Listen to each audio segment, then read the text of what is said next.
자, 앞에 한 거 경전 내용만 한번 읽어보겠습니다. 21조.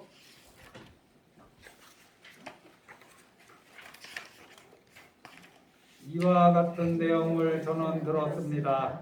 어느 날 부처님께서 사이국의 기수국 고도원에서 1250명의 큰 스님들과 함께 계셨습니다. 다음 장. 그때 세종께서는 공양을 드실 때가 되었으므로 가사를 입으시고 가루를 들고 사이성에 들어가서 벌식하셨습니다. 그 성 안에서 차례대로 벌식하여 마치시고 본 곳으로 돌아오셨습니다.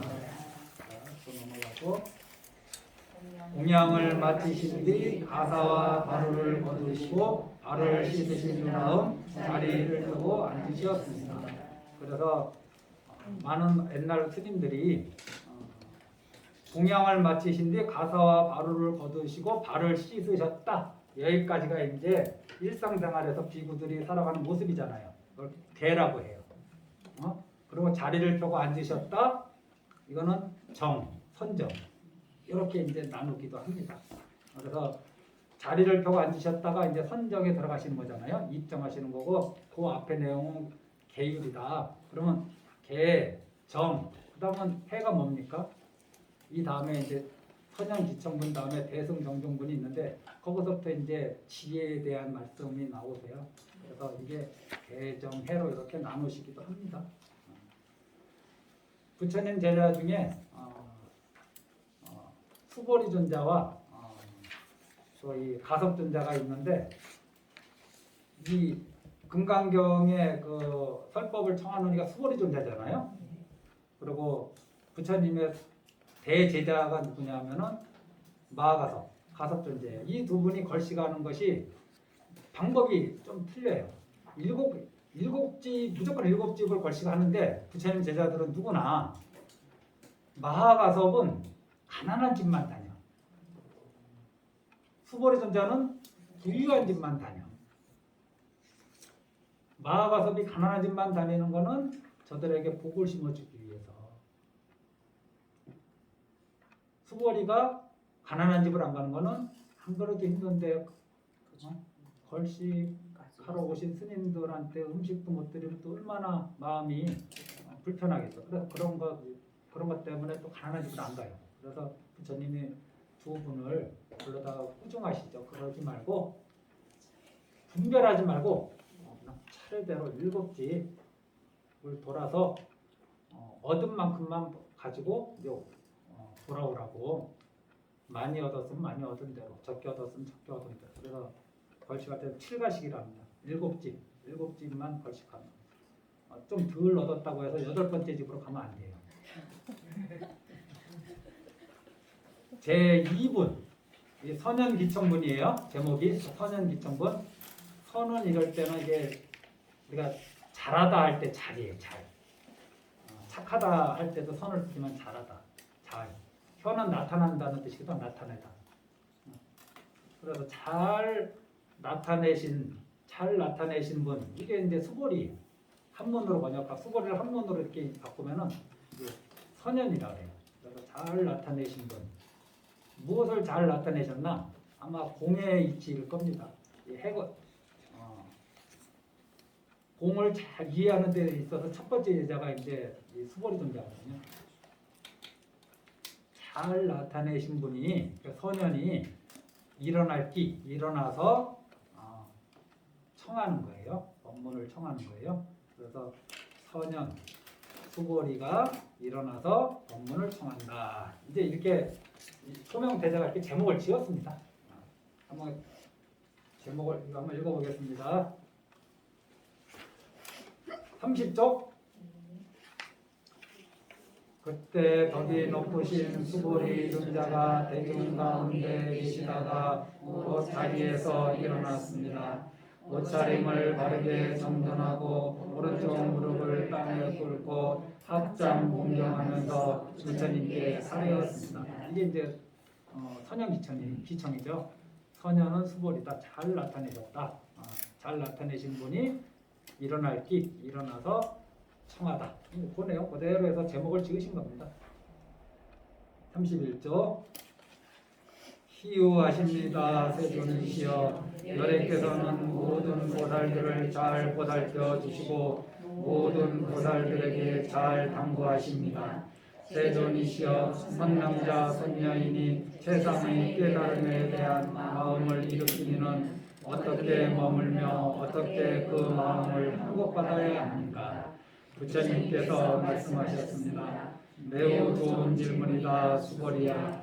그대의 말과 같이 열애는 모든 보살들을 잘 보살피고 잘 당부하느니라.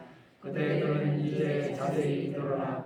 마땅히 그대들을 위하여 설명하리라. 선남자 선녀인이 세상의 깨달음에 대한 마음을 일으킨 사람은 반드시 이와 같이 머물고 이와 같이 그 마음을 회복받을지니라. 예, 그렇게 하겠습니다. 세존이시여 바라건대 즐겁게 듣고자 하나이다. 이게 이렇게 해서 이제 선현 기청분이 끝납니다. 여기에서 이제 유명한 이제 법문 내용 어른들도 법문 많이 하시는 부분이 이 부분이에요. 옹원하조 운하한복기심 어떻게 마음을 머무르고 또 어떻게 또 그 마음을 항복받아야 하는가. 번뇌가 일어났을 때 어떻게 항복시켜야 되느냐. 이게 이제 금강경의 아주 중요한 대목이죠. 이 원문을 보면은 31쪽이요. 희유세존 열애 소녀념 제보살 선부촉 제보살 이런 말이 있잖아요. 그래서 부처님을 가리킬 때 세존이란 말도 나오고 열애란 말도 나오는데 항상 그렇진 않아도 상당히 이런 경우가 많습니다. 부처님께서 당신을 지칭하실 때는 열애라고 그러세요. 내가 이렇게 할 때 왕이 자기를 지칭할 때 짐이라고 하듯이 부처님이 당신을 지칭할 때는 열애란 말을 쓰시고 신하들이 임금을 가리킬 때 짐이 그러지 않잖아요. 임금이 짐이라고 했다고. 그때 뭐라고 그러냐? 세존이라고 불렀어요. 세존. 제자들이 부처님을 부를 때 세존이라고 부르고 당신이 부처님께서 당신을 가리키실 때 내가 할 때 열애가 이렇게 보통 얘기하십니다. 항상 그렇지는 않은데 상당히 많은 경전에서 이렇게 유사하게 쓰여요. 선호념 보호할 호자에다가 염려할 염자예요. 잘 보호하고 잘 염려해 주셔요. 부촉은 이제 당부하시는 건데 이게 여러 스님들이 해석이 다양합니다. 우리 누비스님께서는 어떻게 하셨냐면은 모든 보살들을 잘 보살펴 주시고 모든 보살들에게 잘 당부하십니다. 이렇게 했잖아요. 저도 이 뜻에 거의 따라가는데 이렇게 이해해 보시기 바랍니다. 모든 보살들을 잘 호명하신다. 보호하시고 우리가 가호하신다 그러잖아요. 가호하신다. 부처님께서는 모든 보살들을 가호하시고 보호하시고 염려하시는 분이에요. 그리고 이 부촉은 뭐냐? 당신이 일일이 다 모든 중생들을 찾아다니면서 이렇게 호념하실 수 없으니까 지장보살님이나 간세음보살님이나 수보리 존자나 이런 분들한테 가서 내가 하듯이 내가 하는 거하고 똑같이 하나도 빠짐없이 그렇게 좀 해달라고 모든 보살들에게 부탁을 해요. 그러니까 첫 번째 선호념 제보살은 부처님이 직접 모든 보살들을 이렇게 잘 보호하고 염려하신다는 뜻이 담겨 있다면은 선부촉 제보살은 당신이 직접 모든 보살을 다 하긴 하지만은 실질적으로 보호하고 실질적으로 염려해야 될 자리가 부처님이 계시지 않을 수도 있잖아요. 그럴 때는 이제 제자들한테 아무 제자가 아니라 공부를 많이 하신 제자들한테 이제 이렇게 부탁하죠. 니네들이 각각 어디 가서 법을 전하고 수기할 때 내가 하는 거와 하등 다를 바 없이 여법하게 하라고. 그래서 만약에 부처님께서 이거 다 내가 해야 된다라는 생각을 가지셨다면 제자들한테 그런 걸 허락하지 않으시죠. 다 내가 수기해야 돼. 내가 정계사가 돼야 돼. 부처님께서 그렇게 생각하신다면 수계식 날짜를 정해서 정계사도 정해졌고 당신으로 다 오라 하겠죠. 하지만은 부처님이 계실 때 부처님이 수계해 주시죠. 그런데 비구들이 포교를 전법을 나왔잖아요. 그런데 언제 부처님 오실 때를 기다려서 법문을 해주고 수계를 해줄 수 있습니까? 그때는 그 자리에 있는 비구들이 해야 되잖아요. 너희들이 거기에 갔을 때 마치 내가 하듯이 잘 해달라고 이렇게 부탁하는 거, 이게 이제 부촉이라고 이해 한번 하시고 다른 스님들이 하시는 말씀을 또 곁따라서 한번 받아들이시기 바랍니다. 이거는 그냥 제가 그렇게 설명해 드리는 거예요. 부처님께서는 지장보살이든 뭐 이제 막 시작하는 보살이든 구별하지 않고 모든 보살을 다 혼념하셔. 그러고 나서 지장보살이나 간세음보살님은 이런 분들한테 가서 조금 수준이 떨어지는 불자들, 아직 이제 막 입문한 불자들, 그들을 좀 잘 좀 내가 하듯이 잘 좀 보살피고 돌봐 주십시오라고 부탁하는 거죠. 부탁하잖아요. 그리고 그분들이 가서 실제로 그런 활동을 하시고, 그래서 이제 선원념 제보살, 성부적 제보살은 그렇게 이제 이해하시고, 안욕따라 삼각삼보리는 이게 깨달음이죠. 무상정등 정각이라 하는데 그냥 깨달음이라고 보시면 되고, 웅원아주는 이제 어떻게 머물러야 되고, 문화한국 계시면 어떻게 그 마음을 이제 항복시켜야 되는가, 이제 여기까지 하고 넘어가겠습니다. 여기 이제 여기까지는 별 내용 없어요. 부처님께서 탁발하시고 와서 밥 다 드시고 자리 펴고 발 닦고 앉으실라 했는데 여기까지는 좋았어요. 별 문제 없었어. 그래서 이걸 뭐라 그러냐, 옛날 어른들이 갑자기 생각나네.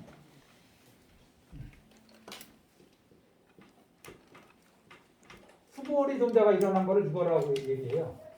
없을모 바람풍, 일어날 길 파도할 때랑이라고 해요. 무풍기랑.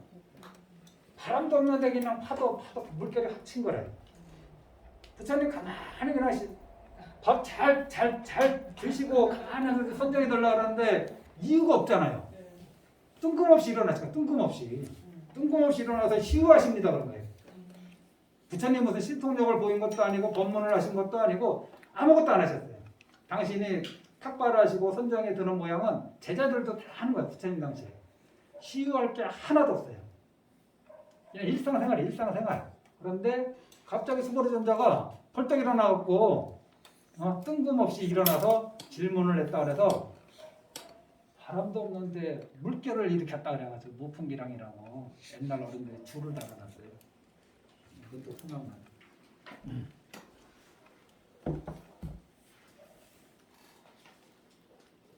36쪽 이 제목이 여기가 뭐냐? 대승정경정사. 대승은 큰 대자에다가 이게 수레승자입니다. 큰 수레. 탈승자도 되고 수레승자도 돼요. 수레. 우리가 손수레 할 때 이거를 승이라고 그러거든요. 수레. 대승은 큰 수레. 소승은 그러면 작은 수레. 이렇게 이제 얘기하죠. 정자는 바를 정자. 대승에 있어서 바르고, 종은 이게 이제 근본이 되고, 또 바탕이 되는, 종은 근본이나 바탕 이런 뜻이거든요. 정은 바르다 이런 뜻이니까 대승 정종 할 때 이거는 대승에 있어서 바르고 근본이 되고 바탕이 되는 이제 그 가르침이 설해지는 곳이 이제 대승 정종문입니다. 소명대자가 이렇게 제목을 지었어요. 이쪽 내용을 보시고 제목이 중요하지는 않습니다.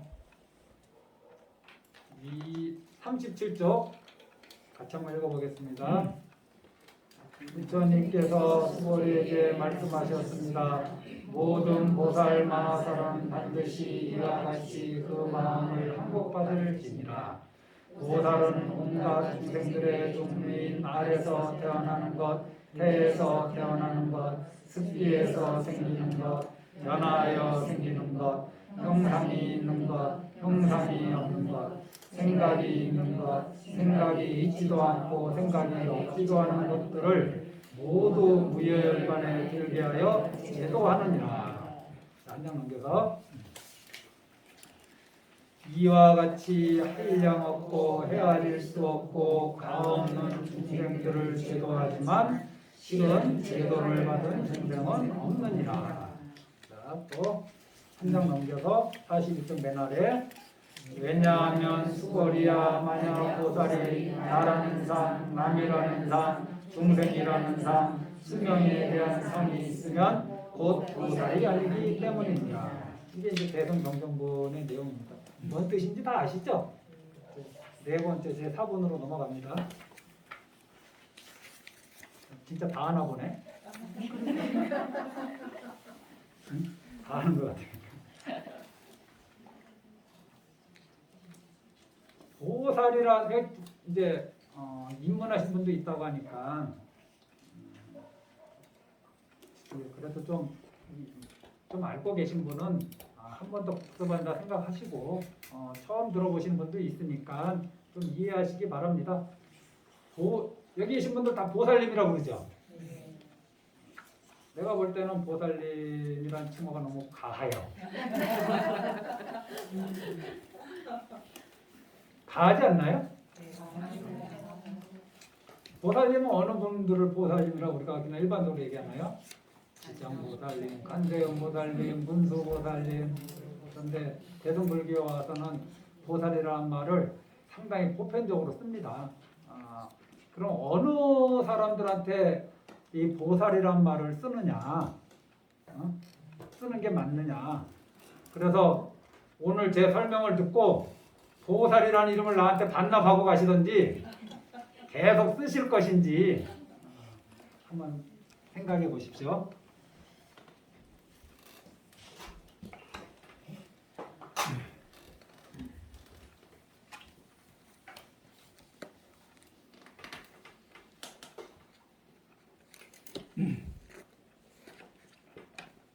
보살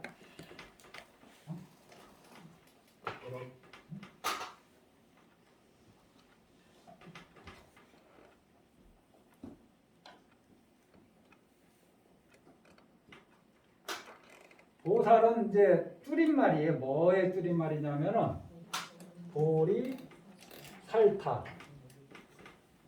보리살타라는 말의 줄임말이에요. 그래서 이 앞에 보자와 뒤에 살자를 붙여서 보살이라 불러요. 보리살타. 인도 말이에요.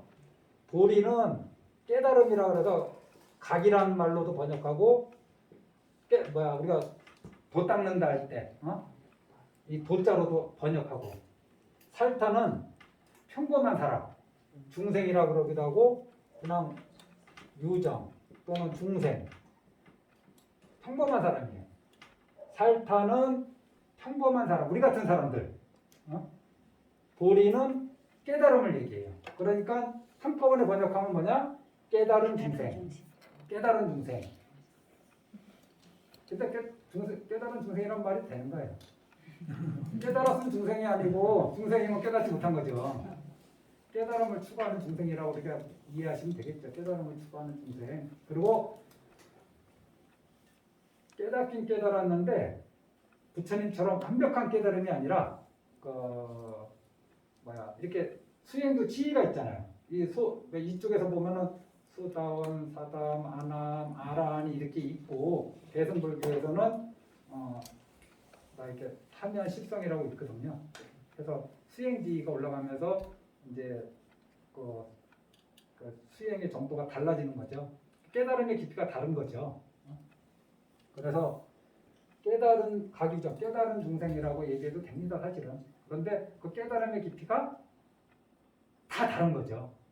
자기 수행한 거에 따라서 가기적이라 하는데 깨달았기 때문에 만약에 깨달음만 추구하고 다른 사람이 수행하는 걸 돕지 않거나 세상과 단절하고 살면은 우리는 이거를 대승에서 뭐라 그러냐면 이승이라 해요. 그러니까 성문 소승이라 해요. 자기의 깨달음만 추구하고 이 중생들의 아픔을 돌보지 않는 것을 이제 대성불교에서는 좀 꺼려하거든요. 그래서 중생들의 아픔을 같이 느끼고 같이 문제를 해결하려고 하는 거 서로가 사서법 중에 이제 동사섭이라고 하기도 하고 사서법이라 얘기하기도 하잖아요. 그래서 깨달음이 있기 때문에 어느 정도의 깨달음이 있기 때문에 중생들을 어떻게 해야 된다? 제도해야 돼. 네? 근데 아직은 완전한 깨달음이 아니기 때문에 계속 도를 구해야 돼요. 계속 깨달음 구해야 돼요. 그래서 어느 정도 깨달음이 있기 때문에 중생들을 도와줘야 한다. 그 말을 뭐라고 쓰냐면 하중생이라고 해요. 아래로 중생들을 교화한다. 보살이 하와중생, 상수보리 이렇게 얘기하거든요. 보살의 특징을. 왜 그런 말을 하느냐? 그런 말이 어디에서 나오게 됐느냐? 어느 정도 깨달음이 있기 때문에 혼자 가지지 말고 중생들을 도우면서 살라고 해서 이 도리라는 말에서 하와중생이 나오는 거예요. 그런데 어느 정도 깨달음이 있긴 있는데 완벽한 깨달음이 아니라 아직 중생의 수준에 있단 말이에요. 그러니까 보리도 구해야 되잖아요. 근데 상구보리 위로는 보리를 구한다. 깨달음을 구한다. 아직은 유정이기 때문에 위로는 깨달음을 구하고 어느 정도 깨달음이 있기 때문에 아래로 중생을 교화하고 도와주는 거예요. 그래서 보살의 삶을 살려면 어떻게 해야 된다? 상구보리 하와중생. 이게 보리살타에서 나오는 말이 그냥 자동으로 이렇게 나오는 말이 됩니다. 이렇게. 그래서 하와중생을 다른 말로 하면은 이타. 이롭게 한다. 타인을 이롭게 한다. 상구보리는 자기를 이롭게 하는 거잖아요. 그러니까 자신할 때 자, 이로울 이. 그래서 보살을 특징을 뭐라 그래? 자리이타라고 하잖아요. 자리이타, 상구보리, 하중생이 그냥 만들어진 말이 아니라 이 이름 자체 내에서 도출됩니다. 네. 아직은 부처님처럼 완벽한 깨달음이 아니고 부족하기 때문에 위로 윗상자 아래 하자예요. 부활국자 이거 보리 깨달음 위로는 보리를 구하고 그런데 구하는 만큼 중생한테 다시 해양을 하는 거예요.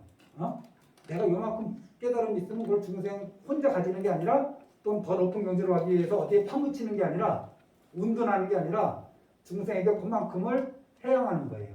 그래서 아래로는 중생들을 교화한다. 도와준다. 그래서 상구보리 하와중생. 그래서 자기가 깨달음을 구하는 거는 자기를 이롭게 하는 거고 중생을 교화하는 거는 남을 이롭게 해서 자리이타다. 이게 보살이다. 보살의 삶은 이러한 모양을 갖췄을 때 보살이라는 명칭을 붙일 수 있는 것이다. 이게 보살의 정의입니다.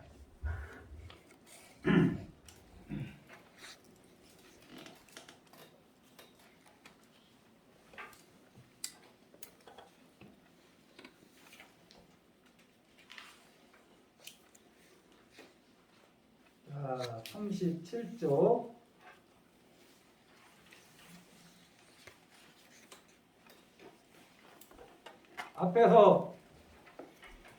앞에서 어떤 마음을 냈다고 얘기했습니까? 선남자 선여인이 안욕 따라 삼백 한보리심을 냈다 하지 않았나요? 달 안욕 따라 삼약 한보리 심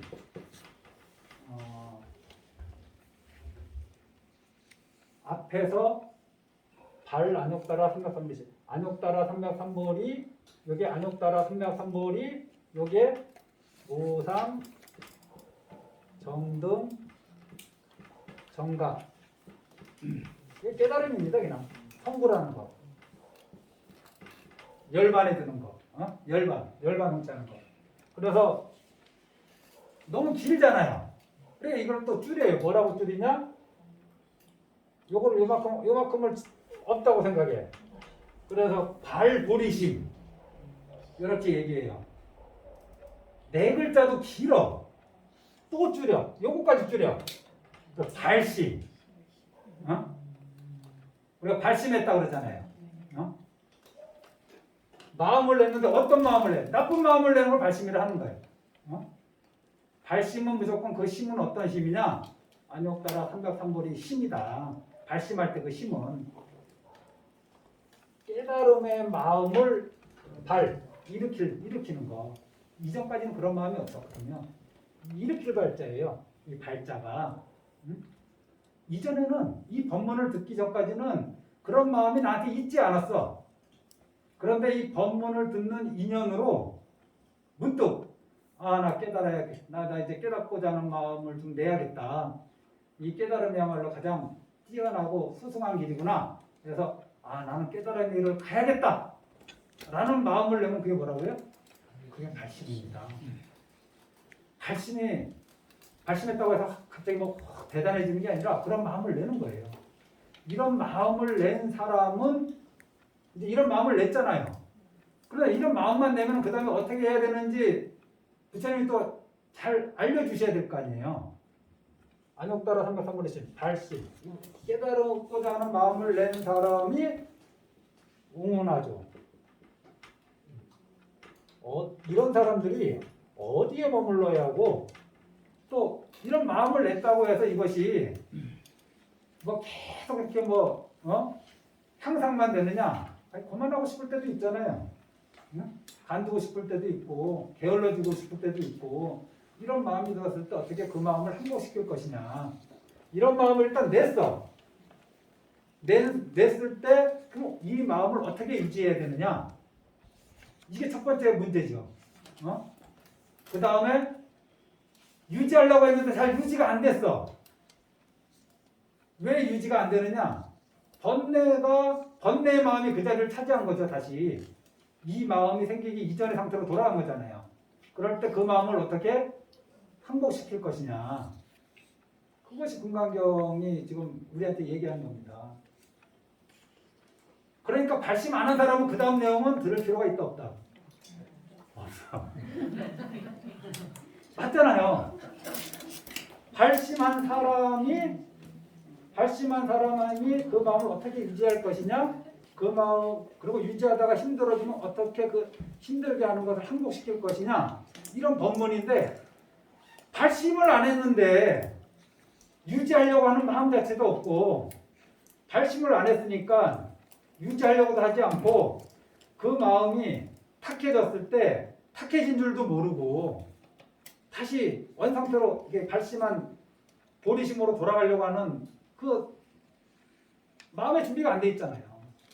그래서 깨닫고자 하는 이 발안욕따라 삼백삼보리 심을 낸 사람들은 어떻게 살아야 됩니까? 라는 게 금강경이 이제 수보리가 이제 일어나서 물어보신 거예요. 그러니까 부처님께서 이렇게 머물고 이렇게 항복하더라 라고 얘기하는데 그러면 이 보리심을 낸 사람이 어떻게 마음을 머무르느냐? 발심자, 보리심 자는 옛날 어른들이 이렇게 네 가지 마음으로 나누었어요. 금강경의 내용을 하나씩 보면서 37쪽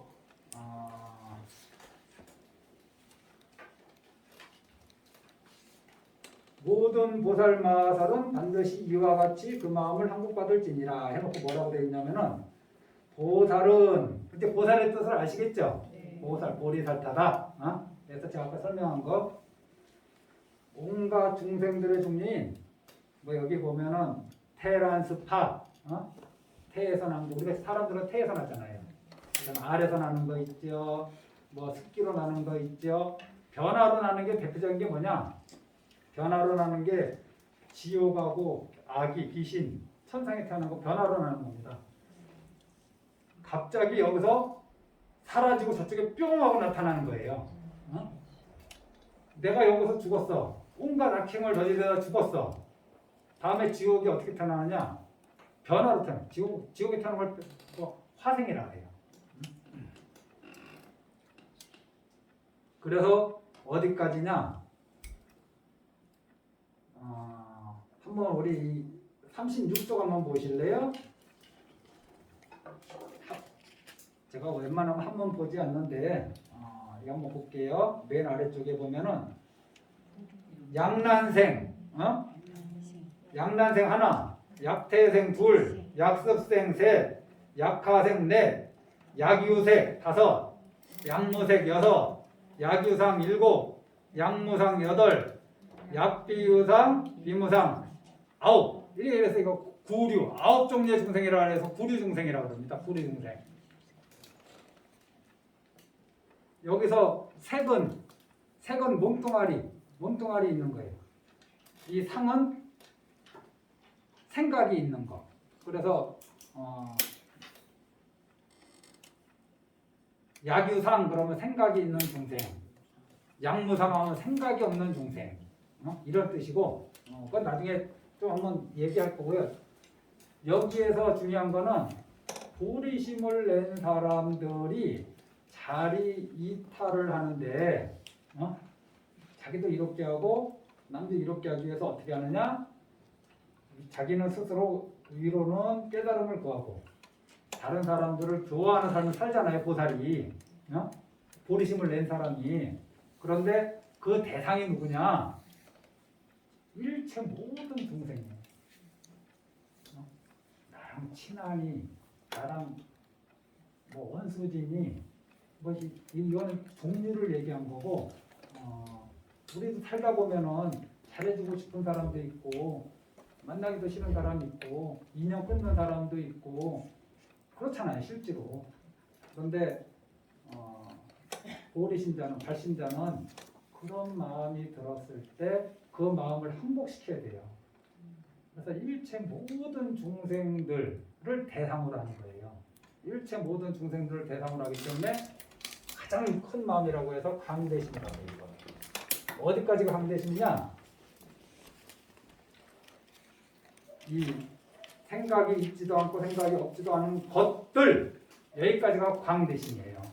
대상이 그러니까 모든 중생이잖아요. 부처님이 그냥 모든 중생들 해놓고 이렇게 쭉 그냥 종류를 나열한 거잖아요. 9가지로. 그런데 솔직히 여기 있는 분들이 이렇게 저 아래 전부 교화시킬 수 있나요? 치킨은 교화시키는 거 그냥 뭐 먹기 바쁘지. 맞잖아요. 우리가 우리의 도력으로는 개나 소나 이런 조금은 도와줄 수 있을지언정 해코지만 안 하면 그래도 훌륭해. 저들이 살아가는 대로 그냥 내버려 두기만 해도 훌륭하고, 그래도 마음 하나 더 내서 좀 도와주려고 그러면 먹이도 좀 주고 아프면 병원에도 데려가고, 이 정도에 우리가 할 수 있는 게. 내가 정부한테 맨날 딱 기짝이 딱 붙잡고, 걔야 따라해봐. 나무아미타불. 이 개새끼는 딴 데를 본단 말이에요. 나무아미타불을 절대 따라 안 해요. 내가 무슨 힘으로 이 정부를 교화하겠어요. 그러면 내가 사람을 교화할 수 있느냐? 나무아미타불 하십시다. 그러면 하는 사람도 있고 안 하는 사람도 있어요. 그러면 열심히 하는 사람만 내가 또 따로 모아서 해야 되느냐? 열심히 하든 안 하든 나랑 친하든 친하지 않든 우리들은 나한테 이익을 주든 손해를 주든 구별하지 않으려고 하는 그 마음, 그게 강대한 마음이잖아요. 그 다음에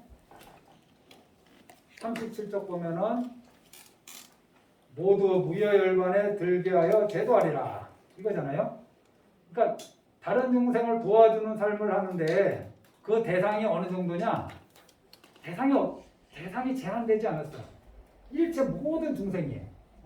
나랑 인연이 있든 인연이 없든 나랑 사이가 좋든 사이가 나쁘든 그것이 닭으로 태어났든 소로 태어났든 악어로 태어났든 귀신으로 태어났든 그러니까 귀신은 두려움의 대상이 아니라 보살한테는 어떤 대상이에요? 조화의 대상이고 도움을 줄 대상이에요. 귀신은 무서움의 대상이 아니에요.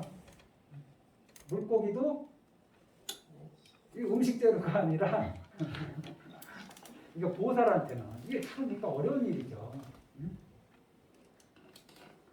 이 종류가 이렇게 한없이 크게 넓기 때문에 광대한 마음이잖아요. 첫 번째가 잘 모르신 자는 광대한 마음에 머물러야 돼요. 대상에 대해서 광대한 마음이 뭐냐? 대상에 대해서 차별 없는 마음. 대상에 대하여 차별 없는 마음. 그래서 차별심이 일어나면 어떻게 된다? 그 마음을 버려야죠. 그게 머무는 거예요. 그게 항복시키는 거고. 강대한 마음에 머물고 차별심이 일어나면은 항복시키는 거죠. 어떻게 머물러야 되느냐? 강대한 마음에 머물러라. 그럼 강대한 마음에 머물라는데 자꾸 차별하는 마음이 일어나. 얘가 더 마음에 드는데, 얘가 더 나랑 가까운데, 얘가 더 뭐 나한테 도움을 주는 애인데, 자꾸 이런 사람을 차별하는 마음이 일어나요. 그럴 때 그 마음을 항복시키는 거죠. 두 번째는 뭐냐? 무여열반에 들게 하리라 그러죠. 무여열반에 들게. 그러니까 째째하게 뭐 물건으로 도와주고 뭐 이렇게 이런 게 아니라 이 사람들을 도와주는데 가장 큰 도움, 생사윤회를 끊게 하는 도움. 그게 무여열반에 들게 하는 거잖아요. 무여열반에 들도록 도와주는 거잖아요. 나만 무여열반으로 가는 게 아니라 저 사람도 무여열반에 들 수 있도록 도와주는 거잖아요. 내가 무여열반으로 가는 거는 상구벌이, 저 사람도 무여열반에 들게 하도록 도와주는 거는 하와중생. 내가 무여열반에 들려고 노력하는 거는 스스로 이롭게 하는 거니까 자리. 저 사람을 무여열반에 들게 하는 거는 이타심이잖아요. 그러니까 이게 작은 것을 베푸는 게 아니라 제일 가는 마음을 가야 돼요. 제일 가는 마음. 글씨가 점점 알아보기 힘든 글씨가 됩니다. 제일 가는 마음. 어디에 발심자는 어디에 머물러야 되느냐? 제일 가는 마음. 이게 제일 가는 마음이 뭐냐? 무여열반. 깨달음을 구하는 마음. 그러니까 신행생활하면서 깨달음을 구하는 거 말고 자꾸 다른 게 그러니까 발심자는 어디에 머물러야 되느냐? 깨달음을 구하려는 그 마음에 머물러야죠, 당연히. 그런데 자꾸 아들 취업해야 되는데 뭐 해야 되는데 자꾸 이런 것들이 들어온단 말이죠. 살다 보면 어쩔 수 없이. 그러면 발심자가 아닌 사람은 그쪽에다 매달리겠죠. 복을 구하는 쪽으로. 발심자는 그런 것을 이제 내려놓죠. 그게 중요한 게 아니니까. 다 보살치고 다 내려놓고 가야겠다. 얼굴 표정 보니까. 나는 안 되겠다는 뜻인 것 같은데. 그래서 안욕따라 삼박삼보리 신물 낸 사람은 어떻게 머물러야 되느냐? 강대한 마음.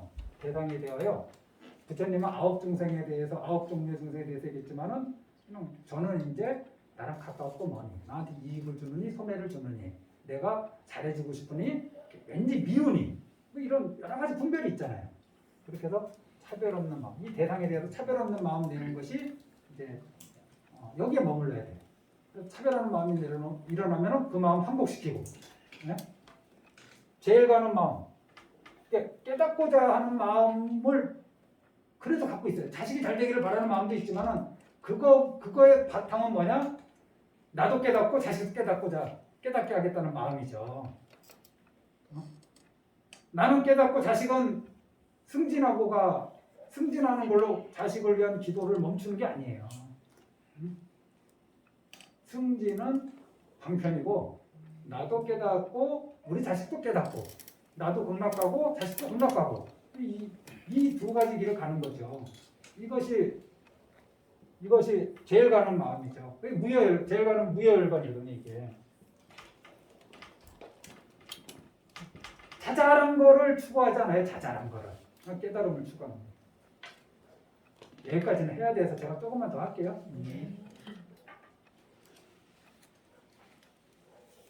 39쪽 여기 보면은 글자 보면 여심, 멸도, 무량, 무수, 무변, 중생, 실무, 중생, 등멸도자 이렇게 해서 해석이 뭐라 되어 있냐면 이와 같이 한량 없고 헤아릴 수 없고 가없는 중생들을 제도하지만 실은 제도를 받은 중생은 없느니라. 이게 꼭 어떤 수량을 얘기하는 것 같죠. 한량 없고 헤아릴 수 없고 가없는 중생들 이게 꼭 수량을 얘기하는 것 같잖아요. 어떤 양을. 앞에서도 9가지 종류의 중생을 얘기했잖아요. 그런데 이거는 글자는 그런 모양인데 실제로 내용을 보면은 수량이 아니라 시간입니다. 시간. 어떤 시간이냐? 어떠한 개념의 시간이냐? 한번 극락 가기 위해서 한마미탑을 하자. 싫은데 내가 얘를 좋아하지 않아. 그런데 그 차별심을 버리고 강대한 마음에 머물러. 나 강대한 마음에 머물래.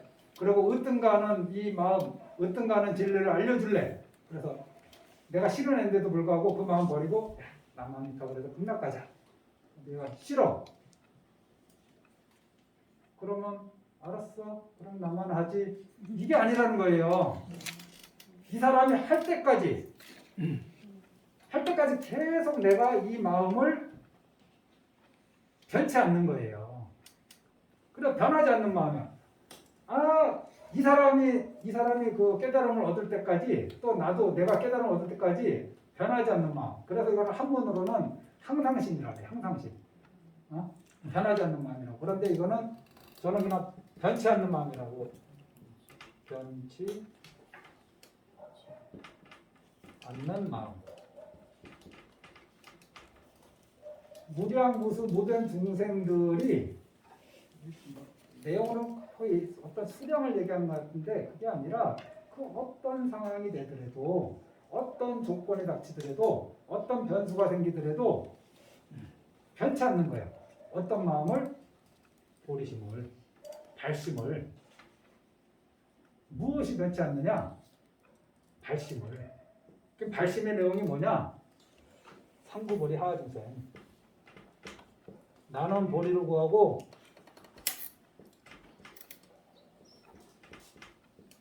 다른 사람을 못 본 척하는 게 아니라 다른 사람도 보리를 구할 수 있도록 도와주는 거. 이거를 포기하지 않는 거예요. 포기하지 않는 거.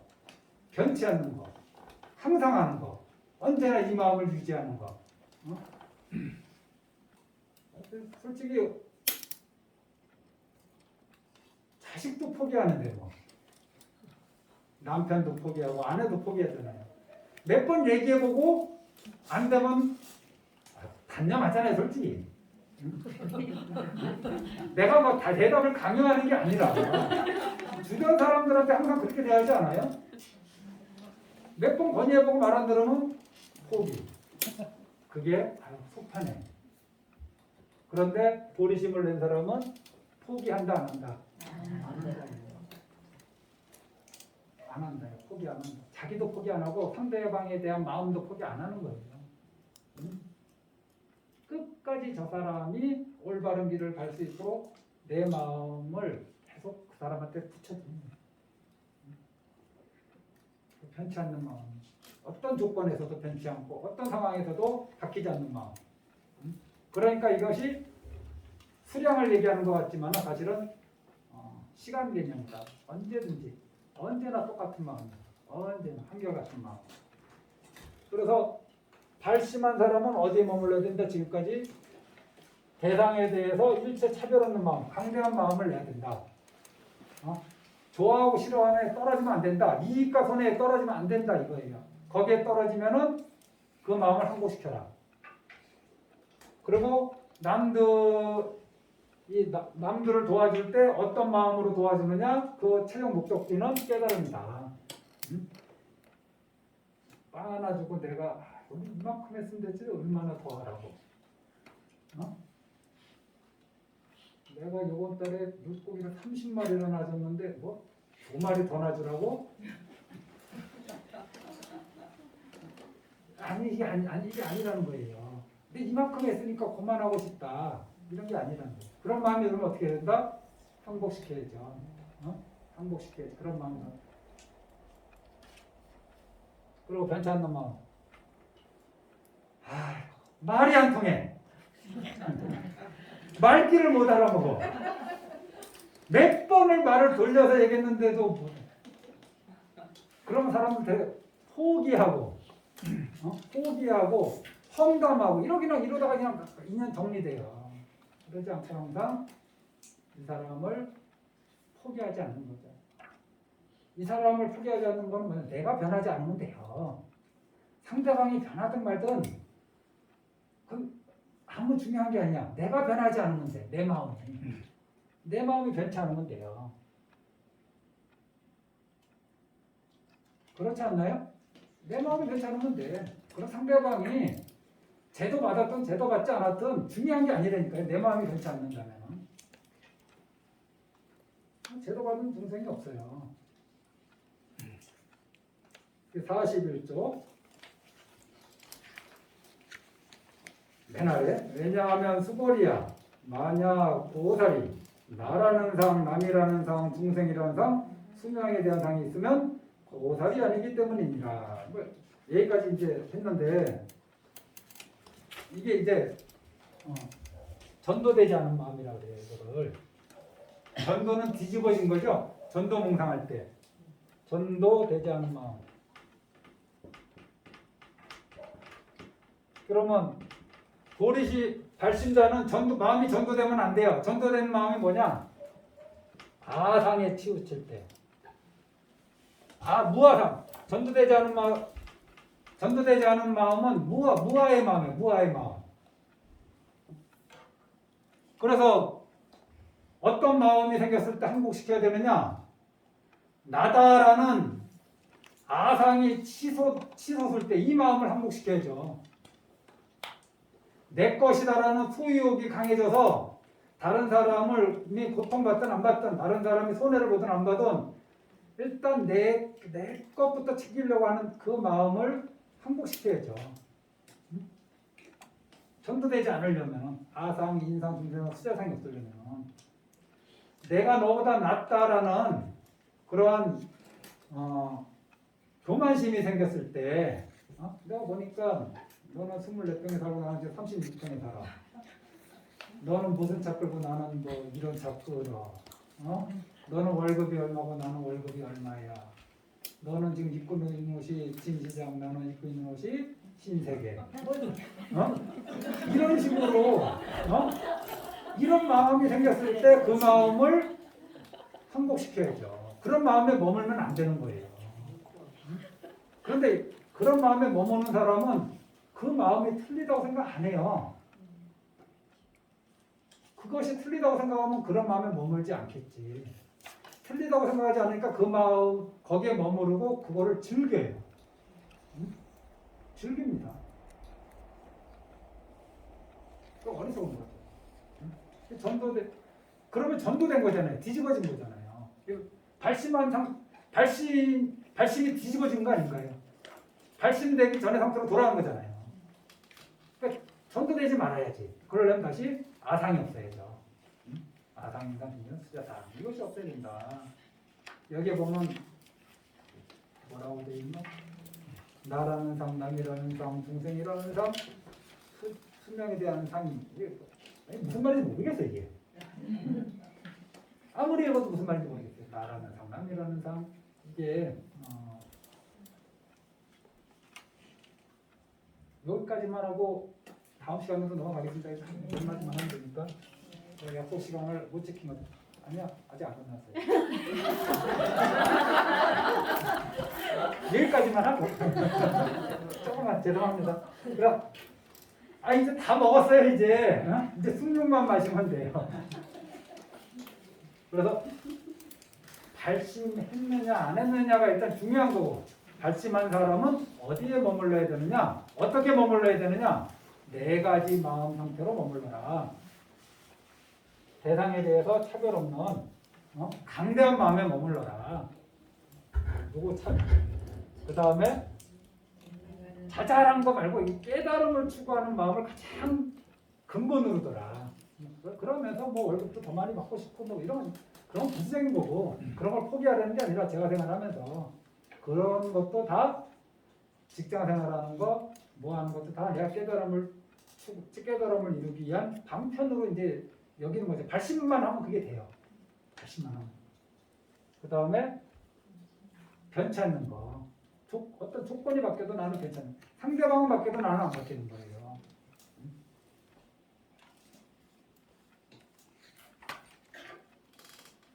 그 다음에 전도되면 어떻게 되느냐?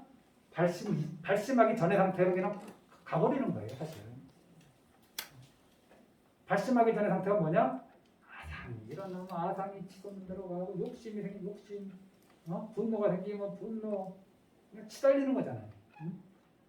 그런데 발심했으니까, 깨닫고자 하는 마음을 냈으니까 그런 상태에서 이제 벗어났잖아요. 그런데 또 뒤집어지려고 하는 상황이 생기면 어떻게 된다? 그 마음을 항복시켜야죠. 다시는 이제 그런 마음으로 살고 싶지 않다고 마음을 낸 거잖아요. 발심이. 나 이제 그런 마음으로 안 살래. 나 이제 좀 잘 살아볼래. 부처님 제자로서. 이런 마음 냈는데 그게 다시 뒤집어져서 발심 이전의 상태로 그냥 돌아가는 거예요. 전도됐다 그래요. 그런데